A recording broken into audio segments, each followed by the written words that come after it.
오늘 본문은 우리가 알던 그런 엘리야의 모습은 아닙니다.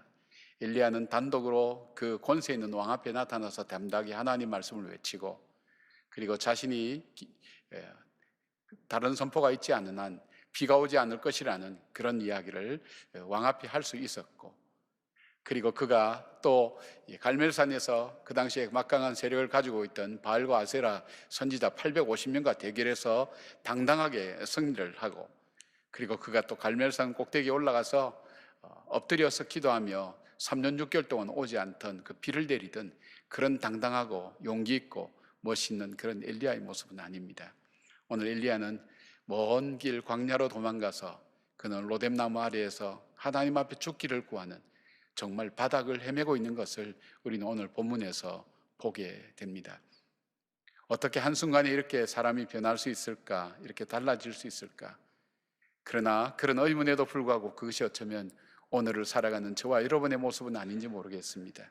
한없이 무기력해지고 내가 할 수 있는 것이 무엇인가 하는 것을 나도 모르게 포기하면서 살아가게 되고, 그리고 더 이상 내가 어떻게 살아야 될지 알지 못하는 바로 그런 마음들을 갖고 우리가 살아가고 있다면, 오늘 하나님께서 이 엘리야를 어떻게 회복시키시는가 하는 것을 우리가 살펴보면서 하나님의 회복하심의 축복이 오늘 이 말씀을 나누고 듣는 여러분에게 함께하기를 축복합니다. 어떻게 하면 하나님께서 이 엘리야를 회복시켰을까요? 첫 번째로 하나님은 엘리야의 지친 육체를 어루만지셨습니다. 5절 말씀 보면 로뎀나무 아래에 누워 자더니 천사가 그를 어루만지며 그에게 일어나서 먹으라 하는지라. 여기 어루만지다는 이 히브리어 원어가 노게아르라고 하는 그 단어인데, 이 단어는 원형 나가의 분사형으로 되어 있습니다. 이 단어가 의미하는 것은 지속적으로 엘리야를 계속 어루만지고 있는 그런 의미도 되지만, 몸에 이렇게 접촉을 함으로써 그 사람을 일깨우는 그런 면에서 이 단어가 사용하고 있습니다. 그런데 오늘 이 단어의 원래 의미를 보면 그 사람의 몸을 만지는 것뿐 아니라 그 몸을 통해서 회복을 위한, 그 사람이 다시 일어서기 위한 계속적인 일깨움을 말씀하고 있습니다. 그리고 그 몸에 일어날 수 있는 힘을 부여해 주는 그 능력의 터치를 그렇게 의미하고 있습니다. 하나님은 무엇보다도 엘리야가 그 몸이 얼마나 많이 지쳐 있는가 하는 것을 잘 알고 계셨습니다. 야고보의 표현대로 엘리야가 우리와 성정이 같은 사람이라면 계속 이어지는 긴장과 위기는 그로 하여금 육신을 쇠약하게 만들 수밖에 없다는 것을 알게 됩니다. 그는 절대 권력을 가진 아방에서 비가 오지 않겠다는 하나님의 심판의 말씀을 선포하고 3년 동안이나 광야 생활을 비롯한 은둔 생활을 하였습니다.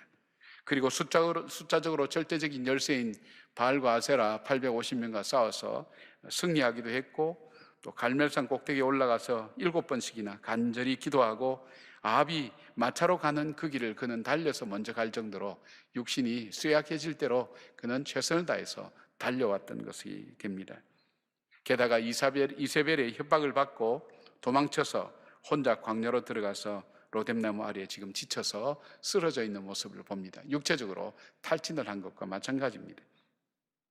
헬라의 격언 가운데 활을 늘 구부린 채로 놔두면 결국 부러지고 말 것이라는 말이 있습니다. 긴장과 피로 가운데 달려온 엘리야는 이미 육체적으로 많이 상해했습니다. 하나님께서는 엘리야의 육체가 연약해짐을 알고 계셨습니다. 그래서 그 육체가 회복될 수 있도록 하나님께서 준비하신 것이 있습니다. 그것이 구운 떡과 물 한 병을 준비하고, 그리고 그것을 먹도록 하나님께서 엘리야에게 일깨워 주는 것을 보게 됩니다. 그리고 그에게 단잠을 허락하시면서 회복의 시간을 허락해 주시는 것을 보게 됩니다. 하나님은 우리 영혼만 관심을 갖고 있는 것이 아닙니다. 우리 몸도 하나님께서 창조하셨고 우리 몸의 건강이 영혼의 건강과 동일하게 중요시하고 있다는 것을 성경은 자주 말씀하고 있습니다. 데살로니가전서 5장 23절 보니까 평강의 하나님이 친히 너희로 온전히 거룩하게 하시고 또 너희 온 영과 혼과 몸이 우리 예수 그리스도 강림하실 때에 흠없이 보존되기를 원하노라 말씀하셨습니다. 바로 여기에 하나님께서 말씀하시는 전 인격 속에 우리의 몸이 동일한 비중으로 포함되어 있는 것을 보게 됩니다. 저는 신앙생활을 하면서 몸의 소중함을 잘 알지를 못했습니다. 그리고 별로 의식도 없었습니다. 그런데 제가 건강을 많이 잃어버리고 난 다음에 성경과 여러 책을 찾아볼 때에 우리가 영적 생활에 있어서 이 육체의 중요함이라는 것, 이 건강의 중요함이라는 것이 얼만큼 성경에서 강조하고 있는가 하는 것을 많이 보게 되었습니다. 성경이나 책을 읽을 때 동일하게 눈에 들어오는 것이 하나님은 우리의 영혼과 더불어서 우리 육체의 소중함도 동일하게 비중을 두고 말씀하고 있다는 사실입니다. 영성학자인 게리 토마스 목사는 내 몸 사용 설명서라는 책에서 에드영 박사의 이 내용을 인용해서 이렇게 얘기합니다. 사단은 어떻게 당신을 제거할 수 있을까? 물론 다리에서 뛰어내리라고 하든지 달리는 열차로 뛰어들라든지 청산칼리를 병째 마시라고 유혹할 수 있다. 하지만 사단은 당신이 똑똑해서 그런 유혹에는 잘 넘어가지 않음을 잘 알고 있다. 사단이 교활한 존재임을 기억하라. 사단은 당신을 속여 자기가 시킨 대로 하게 만들고 그게 썩 나쁜 일이 아니라고 믿게 만든다. 그래서 좀 더 무난한 행동을 제시하게 된다. 그것은 바로 당신의 건강에 악영향을 미치는 행동인데 결국 사단이 얻는 결과는 똑같다. 그렇게 인용했습니다. 무슨 말입니까? 우리의 건강을 해치면 주님의 일에 쓰임을 받지 못한다는 것입니다. 오늘 엘리야에게 잠을 주시고 먹을 것을 주시는 하나님은 엘리야의 몸이 지쳐 있는 것도 아셨고 이 몸이 회복되어야 사명을 감당할 수 있다는 것도 알기에 그 육체를 어루만지고 그에게 새 힘을 주고 계신 것입니다. 사람들은 오래 살려고 젊어 보이려고 매력 있게 보이려고 건강한 몸을 누리지만 우리는 하나님의 부르심에 합당하게 쓰임받기 위해서 준비되는 삶을 위해서 건강하셔야 됩니다. 기억하십시다. 하나님께서는 우리 건강에도 동일한 관심과 마음을 갖고 계시며 우리의 건강을 위한 좋은 습관들을 가지고 건강에 관심을 갖고 그리고 잘 준비하여서 하나님께서 부르실 때 건강하게 쓰여질 수 있도록 관심을 갖고 우리 건강을 살피고 계신다는 것을 여러분 꼭 기억하시길 바랍니다. 그리고 우리를 치유하시고 회복하시기를 하나님 원하십니다. 엘리야를 어루만지셔서 회복시켰던 그 어루만지심이 바로 오늘 우리의 지친 우리의 몸 위에 하나님께서 같이 성령으로 터치하여 주셔서 우리가 힘들고 지친 우리 육신이 다시 새 힘을 얻고 새 힘을 얻을 뿐 아니라 우리에게 회복된 이 몸을 통해서 건강을 잘 관리하고 가꾸어 나가며 하나님께서 우리를 부르실 때 그 건강함으로 죄를 짓는 기회로 삼는 것이 아니라 그 건강함으로 주 앞에 더 가까이 나가며 주님께서 맡겨주신 일을 잘 감당하는 사명을 우리가 주님 앞에 준비하셔야 됩니다. 하나님은 우리의 육체의 건강에도 관심을 갖고 지금 여러분의 건강과 몸의 습관을 위해서 하나님 관심 갖고 살피시고 회복되기를 원하신다는 것을 기억하시면서 하나님의 이 어루만지심이 지금 아픔으로 고통 중에 있는 우리의 성도들과 지쳐있고 또 피곤하며 무기력해진 여러분 마음속에 다시 공급되어서 새로운 건강함으로 주 앞에 부름받고 주님이 원하신 일에 아름답게 쓰임받는 여러분들 되기를 바랍니다. 두 번째로 하나님께서는 엘리야의 깨어진 마음을 어루만지셨습니다. 우리 마음은 유리판과 같다고 심리학에서 얘기하고 있죠. 그래서 한 부분이 충격을 받으면 그 부분만 상하는 것이 아니라 마음판 전체에 금이 가면서 온 마음이 상하게 됩니다. 마음판이 심하게 깨어지면 사람은 삶의 의미를 잃어버립니다. 그리고 삶의 목표와 그리고 의욕을 상실하게 됩니다. 그래서 삶의 방향을 찾지 못하고 방황하게 되는 것입니다. 살아갈 의욕을 잃어버리게 되는 거죠. 4절 말씀은 엘리야의 마음이 얼마나 많이 상해 있고 깨어져 있는가 하는 것을 잘 보여주고 있습니다. 자기 자신은 광야로 들어가 하룻길쯤 가서 한 로뎀나무 아래에 앉아서 자기가 죽기를 원하여 이르되 여호와여 넉넉하오니 지금 내 생명을 거두시옵소서. 나는 내 조상들보다 낫지 못하나이다 하고, 마음이 깨어지면 자기가 그토록 중요하게 생각했던 것도 의미를 느끼지 못합니다. 자기가 이루어놓은 놀라운 일들도 그렇게 중요한 일이라고 생각하지 않습니다. 하나님 앞에서 섬겼던 봉사와 그리고 섬김도 더 이상 자기와는 상관이 없다고 생각이 되어집니다. 그리고 스스로 자신이 못나 보이면서 자신이 할 수 있는 것은 아무것도 없다는 마음이 찾아오면서 무기력하게 주저앉게 됩니다. 엘리야의 마음판은 어떻게 해서 깨어지게 되었습니까? 크게 한 세 가지로 볼 수 있습니다. 제일 먼저 볼 수 있는 것은 하나는 대단한 일을 하고 난 다음에 찾아오는 공허감이 우리 마음의 균형을 깨트릴 때가 참 많습니다. 나라가 시작된 지 58년이 되고 7명의 왕이 지나갔는데도 불구하고 아무도 하나님을 섬기지 않고 우상을 섬기는 그 거센 흐름 속에서 그것을 거슬러 올라가서 그 가운데서 바로 하나님의 살아계심을 선포하고 바알과 아세라 선지자 850명을 죽이고 그리고 그 백성들의 마음을 돌이키게 했던 그 엘리야, 그리고 갈멜산 꼭대기에 올라가서 아무도 할 수 없었던 이 메마른 땅에 기도를 통해서 이 대지를 적시는 단비를 내리게 했던 엘리야, 얼마나 크고 놀라운 일을 했습니까? 그러나 크고 놀라운 그 일 다음에 오는 그 공허감을 견딜 수가 없었던 것을 보게 됩니다. 그래서 사람들은 이야기합니다. 우리에게 어려운 일보다도 우리에게 성공되는 일, 우리의 소원이 성취되고 우리가 잘 될 때 훨씬 더 조심하고 우리가 주의해야 될 이유는 우리의 마음판이 깨어지기가 쉽기 때문입니다. 또 하나는 엘리야의 기대와 실망이었습니다. 자신이 하늘에서 불이 내려와서 제단을 태우고 백성들이 엘리야의 명령에 따라 바알과 아세라를 선지자들을 다 죽일 정도로 변화가 되었고 또 하늘에서 비를 내렸기 때문에 이스라엘 사람들은 마음이 돌아서서 자기 편에 서 있을 줄 알았습니다. 그리고 우상을 다 부수고 하나님의 사람으로 그 백성들이 살아갈 줄 알았습니다. 그러나 이세벨이 그를 죽이겠다고 선포를 해도 아무도 자기 편에 서서 도와주는 사람이 없었습니다. 엘리야의 편에 서서 막아주거나 나서주는 사람이 없었다는 것입니다. 그렇게 큰 일을 하고도 백성들이 변화되지 않는다는 사실, 그리고 그 백성들에게 기대했던 그런 마음들을 하나도 찾아볼 수 없이 그 어려움은 고스란히 자기 혼자 겪어야 된다는 그 외로움과 두려움이 그의 마음판을 깨트리게 되었습니다. 마지막으로 마음판이 깨어진 것은 연약해진 육체에서 오는 것일 수 있습니다. 우리가 건강할 때는 어떤 일을 만나도 잘 이겨나가고 낙심하거나 절망하지 않지만 육체가 약해질 때는 자신감도 없어지고 조금만 심각해지면 마음이 우울해지는 것입니다. 엘리야는 이 모든 것이 겹치면서 마음이 깨어지고 무너지게 된 것입니다. 그런데 하나님께서 오셔서 이 엘리야의 마음을 어루만지시는 겁니다. 그러면서 참된 위로와 힘은 하나님께로부터 오는 것임을 깨닫게 하셨습니다. 연약한 육신으로는 사명을 감당할 수 없다는 것도 알게 하셨습니다. 나가서 세상에서 아무리 크고 놀라운 일을 했다 할지라도 하나님과의 관계가 무너지면 그것은 우리에게 아무런 의미가 없고 우리를 더 고통스럽고 아픔으로 몰고 간다는 것을 엘리야에게 하나님은 회복의 교훈으로 그에게 주신 것을 보게 됩니다. 하나님의 위로는 다시 시작하는 용기를 줍니다. 하나님의 위로는 눈앞의 문제에 머물러 있던 시선을 멀리 보게 만듭니다. 그리고 현실 속에서 어떻게 살아야 할지 지혜와 믿음을 주며 지금 여기에 있는 나의 삶을 포기하지 않고 다시 일어서는 용기와 힘을 바로 하나님의 어루만지심이 우리에게 회복으로 주어진 것을 보게 됩니다. 오늘 사랑하는 여러분, 이 엘리야는 찢어지고 상해버린 마음에 하나님께서 계속 찾아오셨습니다. 그리고 하나님이 아무도 모르는 이 광야 로뎀나무 아래에 있는 엘리야를 알고 계신다는 것을 알려주셨습니다. 누가 내가 여기서 죽어가는 것을 알고 있을까? 누가 내 마음이 이렇게 무너지는 것을 알 수 있을까?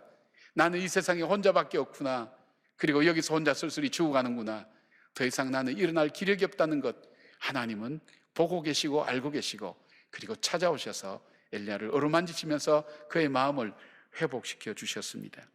누군가가 알아준다고 할 때, 누군가가 함께 있다고 할 때 우리의 마음은 어루만짐을 받기 시작합니다. 그리고 하나님은 모세가 부름을 받았던 하나님의 거룩한 산 호렙으로 가라고 말씀하십니다.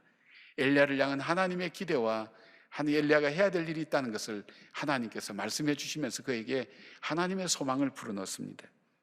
여러분, 우리의 마음이 회복될 때 나타나는 현상이 뭡니까? 바로 감사의 마음입니다. 바로 이 어려운 순간에도 힘든 순간에도 하나님께서 나를 사랑하시고 놓지 아니하시고 붙드시고 있다는 그 사실이 얼마나 감사한지 모릅니다. 그래서 작은 일 앞에 힘든 일 앞에서도 감사가 우리 속에 회복되는 것을 봅니다.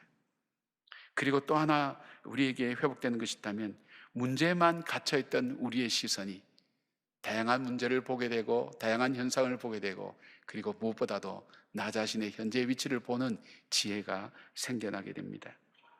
그리고 또 하나 있다면 눈앞에 문제만 봤던 그의 시선이 눈을 들어서 저 멀리까지 볼 수 있는 그런 마음이 회복된다는 것을 보게 됩니다.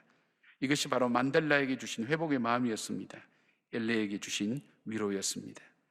이 마음은 어떤 절망적인 상황 가운데서도 다시 일어서게 만드는 감사와 용기를 우리에게 주게 됩니다.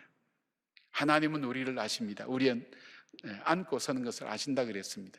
우리가 바다 끝속에 있어도 깊은 데 있어도 하나님은 알고 계신다고 그랬습니다. 하나님, 내가 어떤 상황 속에 있는지, 어떤 마음을 갖고 있는지, 어떤 형편인지 하나님 알고 계십니다. 그리고 그 하나님은 바로 가치없는 나를 찾아오시고 나를 어루만지고 나와 함께 하신다는 것입니다. 그리고 우리에게 말씀합니다. 먹으라고, 그리고 힘을 내라고, 그리고 어루만지시면서 우리에게 다시 일어서서 하나님께서 우리에게 맡겨주신 분명한 사명이 있다는 것을 우리에게 일깨워 주십니다. 하나님께서 지친 여러분의 마음을 어루만져 주셔서 이 현실과 문제에 매여있던 우리의 눈이 다시 눈을 떠서 하나님께서 우리를 향해 예비되신 우리가 해야 될 일을 바라보는 눈들이 열려지고, 우리 마음속에 지치고 절망됐던 마음속에 하나님께서 주시는 함께함과 어루만지심이 역사를 우리가 경험하게 되면서 바로 우리가 이 마음을 극복하고 일어서서 하나님께서 내게 주실 그 미래를 향해서 오늘 보석 같은 우리의 믿음을 다시 다져나가는 그런 여러분들을 되길 바랍니다. 하나님께서 여러분 마음을 어루만지고 계신다는 것을 기억하시고 주님 앞에 우리의 마음을 내어놓고 주님의 인도하심을 구하는 믿음의 걸음이 되기를 바랍니다. 세 번째로, 하나님은 엘리야의 병든 영혼을 어루만지셨습니다. 지금까지 엘리야의 행동은 무엇이었습니까? 엘리야의 행동은 한 가지 원칙이 있었습니다. 그것은 뭐냐면 하나님의 말씀을 따라했고 하나님 말씀에 순종했던 것이 엘리야의 원칙이었습니다. 그가 아방 앞에 혼자 설 때에도 여호와의 말씀을 따라서 했습니다. 그가 숨으라고 할 때에도, 그는 광야라는 곳에 숨을 때에도, 그 다음에 이세벨의 고향이었던 시돈이라는 곳에 과부의 집에 숨으라고 할 때도 그대로 그는 그 말씀을 따라 순종했습니다. 그 아방 앞에 나타나서 다시 말씀하라고 그럴 때도 그때도 그는 순종했습니다. 갈멜산에서도 어디에서든지 그는 순종하는 것이 자기 삶의 원칙이었습니다. 엘리야의 삶은 불가능한 가운데 있었지만 그가 하나님 말씀을 순종하면서 살아오면서 여기까지 오게 된 것입니다. 그러나 지금 이 상황에서 엘리야는 하나님 말씀을 듣지 않았습니다. 자기 마음과 환경을 따라 선택하며 움직였습니다. 3절 말씀 보니까 이렇게 되어 있습니다. 그가 이 형편을 보고 일어나 자기의 생명을 위해 도망하여 유다에 속한 브엘세바에 이르러 자기의 사원을 그곳에 머물게 하고, 엘리야가 보았던 것이 뭡니까? 이거 원문대로 번역하면 그리고 그는 보았다, 그리고 그가 일어났다, 그리고 그가 떠났다라는 그렇게 번역할 수가 있습니다. 그가 무엇을 보았습니까? 자기와 함께 하시는 하나님, 자기에게 말씀하시고 자기를 인도하시는 그런 하나님을 본 것이 아니라 그가 환경을 바라보고 이세벨의 유업을 바라보고 유업의 말을 들었습니다. 그는 도망할 수밖에 없었고 두려움으로 가득 찰 수밖에 없었고, 그리고 그는 사명을 감당할 수가 없었고 사명을 잃어버릴 수밖에 없었습니다. 하나님께서 엘리야에게 하나님 말씀을 통해서 그가 바라봐야 될 것과 가야 될 것과 해야 될 것을 말씀해 주시면서 그의 병든 영혼을 회복시켜 주십니다. 그래서 하나님 말씀을 다시 바라보게 만듭니다. 하나님 말씀을 다시 따라가게 만듭니다. 그리고 말씀해 주시는 능력과 은혜를 공급받도록 만드십니다. 그래서 그 병든 영혼을 회복시켜 주신 것입니다. 우리가 자주 인용합니다마는 무리를 걷던 베드로가 주님에게서 눈을 떼고 주변의 파도와 풍랑을 볼 때에 물에 빠졌습니다. 여러분, 저는 신앙생활이라는 것이 무리를 걷는 것처럼 아슬아슬하다고 생각합니다. 여러분, 보이지 않는 하나님을 어떻게 믿어요? 하나님 약속이 내 눈에 보여지거나 지켜지거나 그리고 내 눈에 보이지 않는데 하나님을 어떻게 믿어요? 아니, 이것보다 더 중요한 것이 있다면 어떻게 죄인인 우리가 하나님의 보좌 앞에 나갈 수가 있습니까? 내가 봐도 포기할 수밖에 없는 내 자신이 어떻게 하나님의 자녀가 되고 하나님의 구원을 받을 수 있습니까? 이것은 무리를 걷는 것보다 훨씬 더 놀라운 기적의 역사입니다. 그 일이 가능할 수 있었던 이유가 뭘까요? 그것은 우리가 하나님의 약속을 바라볼 때, 하나님의 언약을 바라볼 때 오늘 내가 비록 죄인이지만 죄인된 나를 그냥 두지 아니하시고 보혈의 피로 우리를 적시시고 깨끗하게 하셔서 하나님 보좌 앞에 담대히 나가게 하시고 하나님의 자녀가 되게 만드시고 하나님의 언약의 백성이 되게 만드셨다는 이 놀라운 이 약속을 붙들 때에 우리는 이 땅 가운데서 희망이 없고 소망이 없는 이 땅 가운데서 희망을 가지고 소망을 가지고 살아갈 수 있는 힘이 바로 이 하나님의 언약의 말씀 속에서 하나님 약속을 바라볼 때 있는데, 그것 자체가 기적 아닙니까? 그러나 그 약속에서 눈이 떨어져서 우리의 현실을 바라볼 때 두려움과 불안의 물결은 우리를 둘러싸고 만다는 것입니다. 내가 왜 이러지? 내가 왜 이리 힘들지? 어렵지? 왜 이리 움직이기 싫지? 활동하기 싫지? 하는 이 모든 것들의 원인 속에는 우리에게서 어느새 말씀의 집중력이 떨어져 있다는 것을 여러분이 한번 점검해 보시기를 바랍니다. 오늘 하나님께서 우리에게, 지친 우리에게 주시는 말씀이 있습니다. 7절 말씀 보니까 여호와의 천사가 또 다시 와서 어루만지며 이르되 일어나 먹으라, 내가 갈 길을 다 가지 못할까 하노라 하는지라. 오늘 하나님께서 오늘 저와 여러분에게 또 찾아오셔서 일어나 나를 보아라, 내가 너에게 약속한 언약을 보아라. 하나님은 그 언약을 지키기 위해서 자기 아들을 죽이시기까지 그 언약을 소중히 여기시고 그 언약을 지키셨습니다. 그 언약 가운데 바로 우리의 구원이 있습니다. 그 약속을 붙들고 그 약속을 다시 바라보고 그 약속의 말씀을 다시 들으라. 거기에서 너가 가야 될 길을 갈 수가 있노라고 말씀하시는 주의 음성을 우리가 다시 듣기를 바랍니다. 뿐만 아닙니다. 이사야 40장 1절 보니까 이 말씀이 있습니다. 너희의 하나님이 이르시되 너희는 위로하라, 내 백성을 위로하라. 우리만의 문제가 아니라 지쳐있고 힘들어있는 이 땅의 사람들을 위로하라는 것입니다. 이 사람들이 왜 이리 분노 가운데 있습니까? 왜 어려운 가운데 있습니까? 위로받을 데가 없기 때문입니다. 소망이 보이지 않기 때문입니다. 우리가 가진 이 소망, 우리가 가진 이 복음의 기쁨을 우리가 나누어 줄 수 있도록 하나님 오늘 우리에게 말씀합니다. 무엇을 통해서요? 우리가 하나님 말씀을 바라보면서. 여러분, 지금 조금씩 쉬고 편안해지면 나중에 우리의 영이 죽게 되면 일어날 수가 없습니다. 우리의 영이 죽게 되면 사명을 잃어버립니다. 그리고 우리의 마음판이 무너지면서 결국은 파멸로 갈 수밖에 없는 것이 우리 인생의 모습입니다. 죄로 인해서 중독되고, 그리고 나태함과 게으름이 우리의 삶에 달라붙기 시작하고, 그리고 세상을 창조적으로 믿음으로 살아가는 하나님께서 나를 부르신 그 부름을 따라 사는 것보다 환경과 내 자신의 욕심과 욕망을 따라 살아가는 일들이 주어지면서 우린 육신의 빚을 지고 육신에 따라 살다가 육신대로 썩어질 것밖에 없는 것을 구하는 연약한 인생이 된다는 것을 여러분이 꼭 기억하시길 바랍니다. 많은 사람이 부르고 좋아하는 노래가 있습니다. You raise me up. 예, 당신은 나를 일으키네. 이 노래 가사가 이렇습니다. 내 영혼이 힘들고 지칠 때, 괴로움이 밀려와 내 마음을 무겁게 할 때, 당신이 내 옆에 와 앉으실 때까지 나는 여기서 고요히 당신을 기다립니다.